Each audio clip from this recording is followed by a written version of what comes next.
Support comes from the Missouri Forest Products Association, providing more than 41,000 jobs in the production of wood pallets, railroad ties, white oak barrels, hardwood floors, and more. Details at choosewood.com. Hi, everybody. It's Danny Wysentowski. Today, we have another special edition of the St. Louis on the Air podcast.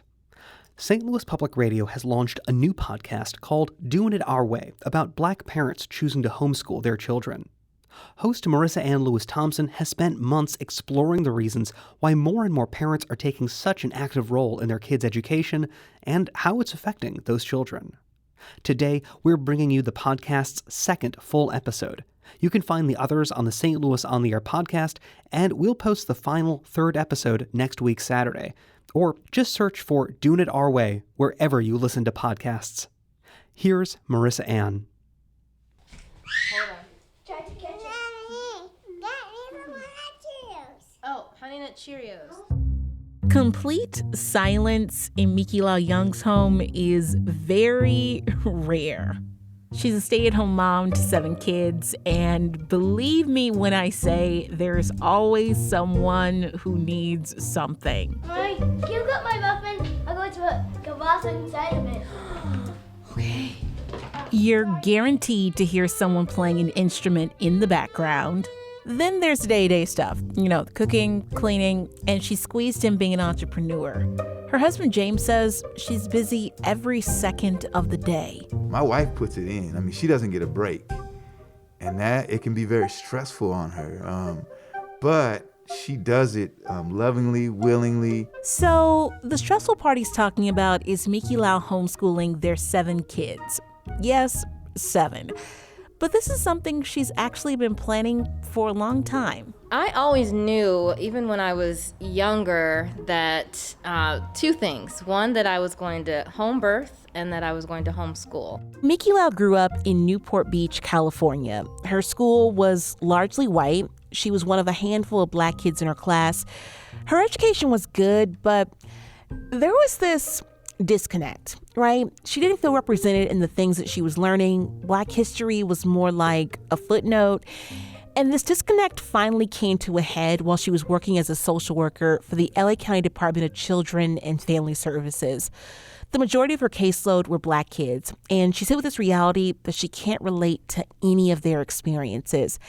That bothered her. So I had decided to go back to school to get a degree in African American Studies and learn more about my history, my culture, my ancestors. And then it was pretty maddening to learn or unlearn that the things that I was taught in high school were inaccurate. It's can't somebody go back and fix those books? Why do I have to go and get an advanced degree to learn that what I learned in high school was wrong? She was frustrated and dissatisfied. And with that, the urge to homeschool her kids kept building. It was no, I need to teach my kids because, reading some books was really hard. Just being the only African American in the classroom and everybody is looking at you every time the N-word is spoken in the literature, and I didn't want that for them. So she gets her degree, she meets James, but before they got married, started a family, she told him what she wanted for their kids and their life together. James was cool with it, but that didn't mean he'd be their teacher. I was set in motion to become a teacher before we met. But she was set in motion and had in her mind to want to homeschool her kids. And so when she told me that was her interest, I was in full support of it.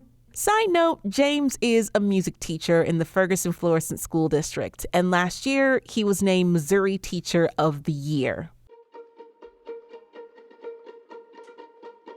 Miquilaue has been homeschooling their 7 kids for over a decade on her husband's public school teacher salary. And after hearing all this, I kept thinking to myself, what exactly does it take to homeschool?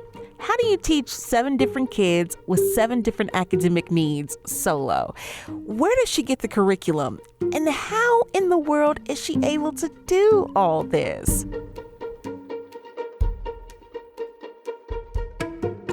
Hey there, it's Marissanne Lewis-Thompson, and from St. Louis Public Radio, you're listening to Doin It Our Way. This episode, we're spending some time with the Young family. We're exploring how they're able to homeschool their 7 kids. So, I dropped by the Young house to get a glimpse into what a typical school day looks like. I got there early, 7:20 to be exact. When Miquilaue opened the door, it was so quiet. And this is like one of those rare times it's quiet. The kids were still getting ready. Miquilaue was getting ready for another busy day. Her 12-year-old daughter, Neora, was the first one done, sitting at the dining room table reading her daily devotion. It's time spent reading of scripture, reflection, and prayer. The dining room is one of a few classrooms in their home. Up against the wall, there's a tall bookcase stuffed with all kinds of learning materials. There's a big dry erase board mounted to one wall and a piano up against another. After Neora is done reading, she helps her mom get a jump start on breakfast. There's blueberries, sausage, and right now Neora is holding a hand mixer, getting ready to make a big batch of pumpkin muffins. While Neora is cooking, I spot her little sister peeking around the corner. Well, hello there, little one. Now come here. Now, what is your name? Naomi, Naomi, how old are you? 5. You're 5? Now, what do your mornings look like? What do you do? I do my homework and I play sometimes. Can you show me where you do your work? Over there. Over there? Show me. These are the computers that we go in and we do our homework. Oh, yeah? And is that your working space? Yeah. Is your name on that wall? Show me. All those are certificates, we get treats Ooh. after we graduate. Oh, so that means you're a scholar. Mm-hmm. After Naomi's mini tour, it's time to meet the rest of the crew. My name is Sasha and I'm 15 years old. My name is Neora and I am 12 years old. My name is Enosh and I am 11 years old. My name is Emuna. I am 9 years old and you spell Emuna, E-M-U-N-A. My name is Simeon. I'm 7 years old and how to spell my name is S-I-M-E-O-N. Now, I wonder who's the next one. Hello, my name's Naomi and I'm 5 years old. Their 3-year-old baby sister Elsie is the only one missing. She's taking a nap and I'm low-key jealous, but she wakes up just in time for breakfast. Who knows? Maybe it's the smell of the fresh pumpkin muffins permeating throughout the entire house. Once they're done, they clean up and start school. Each day is a little different, but Miquilaue has a basic schedule they go by. So in an ideal world, everybody would get up, have Devo from 7:30 to about 8, and then at 8 o'clock eat breakfast. From 8:30 to 11:30, they would do their school. And then 11:30, we would do chores, have lunch, move into practice, and then we're kind of done for the day as far as what's scheduled. Then they need to go in and do something that's still moving them forward, whether it's making jewelry. Neora, she spends a lot of time doing art. Enosh spends a lot of time with Legos and building and constructing. You know, just still things that are still stimulating for the mind. One constant in their home is music. Most of them play an instrument. I mean, their dad is a music teacher. Sasha plays the piano, Enosh plays the guitar like his dad, and today, Neora and Emuna are in back-to-back virtual violin lessons in the dining room. Naomi, Enosh, Simeon, and Elsie are in the kitchen, splitting their time between basic chores and playtime. Over in the sunroom is where some of the other learning goes down. The wall is covered in school awards. Remember, Naomi showed us some of hers earlier. There are computers lined up against the wall and tons of learning materials. Homeschooling 7 kids, though, can get really expensive real quick. But Miquilaue is very good at keeping the cost way down. She's what you call a big thrifter and will hop on any deal she finds, whether it's clothes, toys, or something they can use in the classroom. I mean, she got a sweet deal spending less than $100 on a tablet for Nayor to work on digital art and less than $30 on 3 computer monitors. Right now, Sasha is cranking out a math assignment on one of those computers via the online program Power Homeschool. Her mom is helping her on a problem she's stuck on. I brought the whole numbers over, and they said you need to borrow from here in order to make this number big enough so you can subtract from the next number. So you borrowed, in your fraction, you borrowed from a whole number, and what would that make it? What would that make your fraction? I think you add 3. Power Homeschool and ABC Mouse are computer programs the kids mainly use to do their day-to-day schoolwork. Sometimes it can be a drag. I mean, it's still schoolwork. But with Power Homeschool, the kids learn at their own pace and choose courses from different teachers that fit their needs. And it makes things so much easier for Miquilaue. You know what? I'm going to say this year that Power Homeschool has been a lifesaver, and I honestly don't know.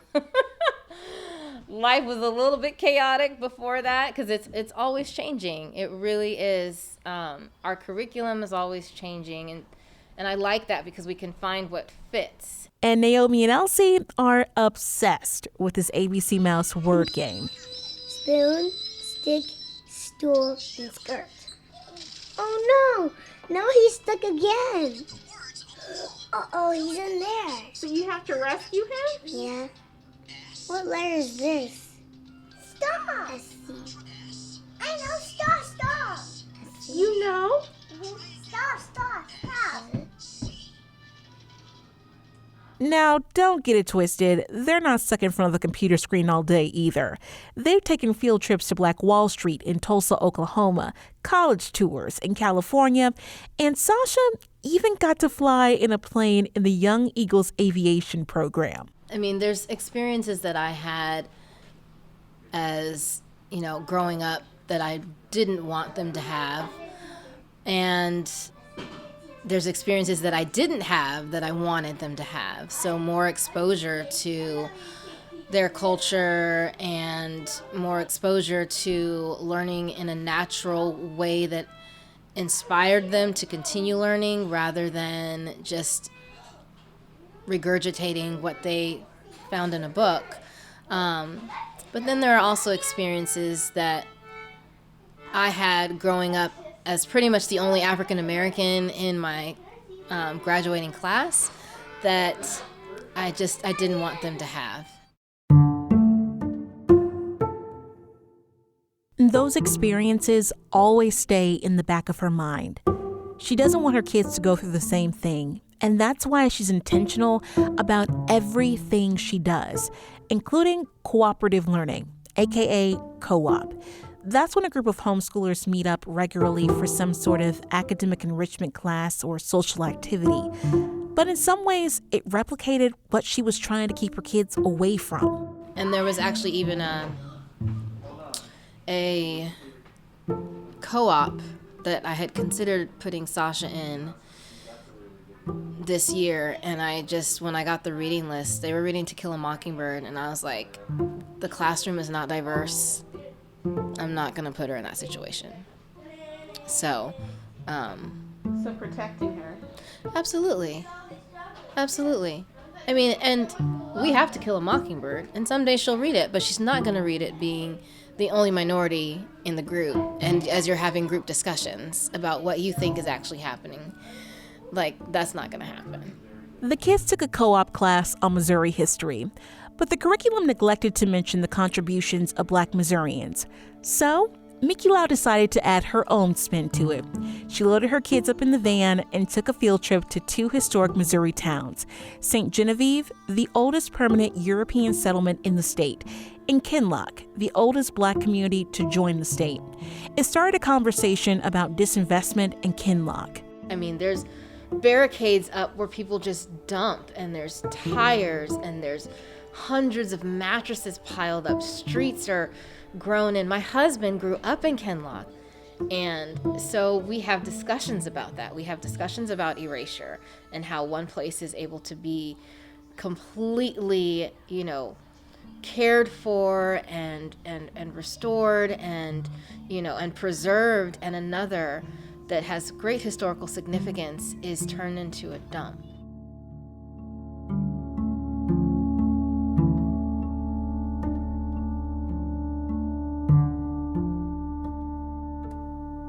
In Missouri, homeschooling parents have to give their kids 1,000 hours of instruction in a year. More than half must focus on core subjects like math and science. The rest are on elective courses. And Miquilaue keeps a record of what and how much the kids are learning. But what the kids learn isn't always heavy nor boring. Miquilaue was feeling a little nostalgic and wanted to play Super Mario Bros. So she found Nintendo online and bought it. But parents can never truly have anything for themselves.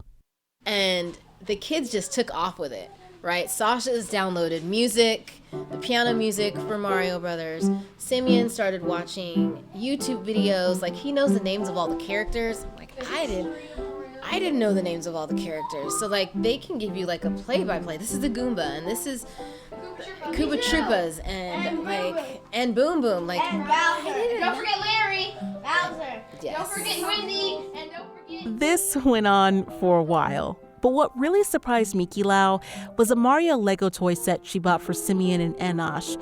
Mario and Luigi are chibi-sized, small enough to fit into the palm of your hand. On the surface, it looks like a regular Mario toy. But Mario and Luigi's bellies are actually where all the learning comes in. We realized that Mario reacted to different colors. And then I was like, guys, this is coding. He's coded to react to these colors. And so then we could apply what they were learning in their coding class and see like how it applies to real life. He has a Luigi now. Yes. And they sync up. They can be coded and sync. He'll be like, hey, Luigi. Hi, Mario. Hello, Mario. Hi, Luigi. Nice. The kids really seemed to like homeschooling. But there was a moment at breakfast that stuck with me the entire day. A random school bus driving by. 10. The school bus. Yes, every morning we see the school bus.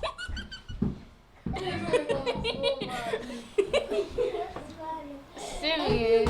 And there's no seatbelts. If you win, I like my seatbelt even though.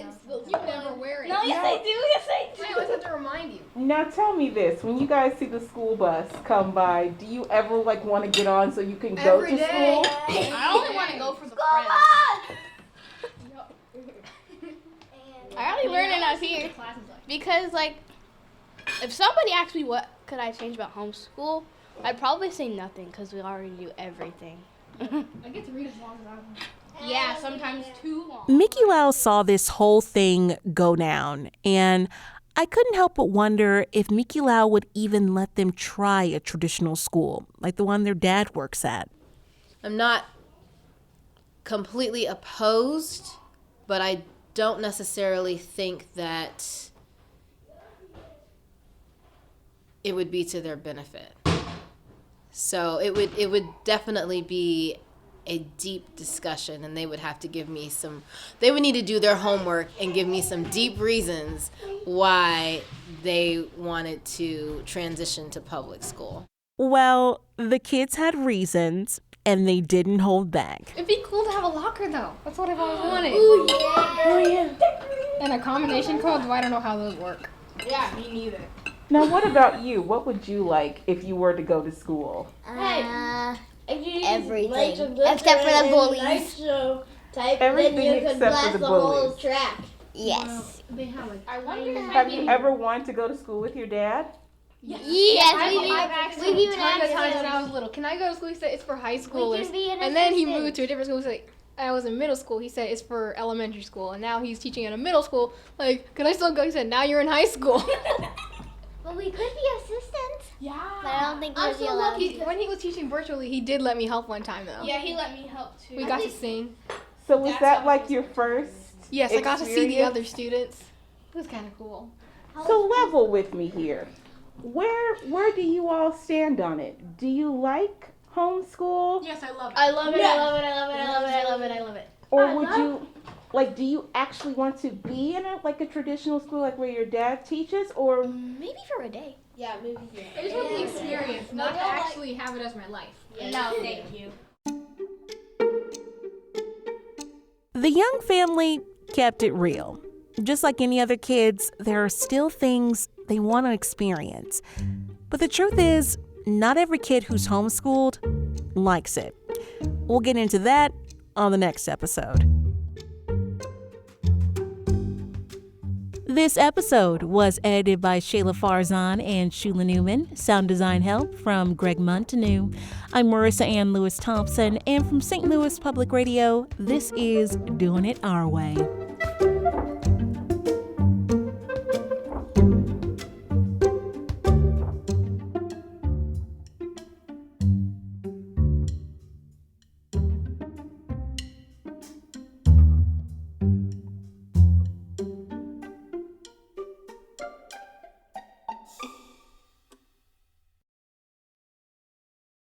You can listen to the next episode by subscribing to the Doin It Our Way podcast.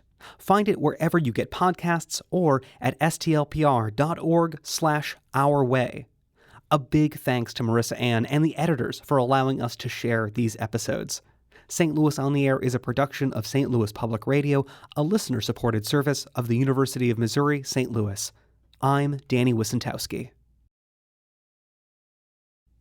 Support comes from the Missouri Forest Products Association, providing more than 41,000 jobs in the production of wood pallets, railroad ties, white oak barrels, hardwood floors, and more. Details at choosewood.com.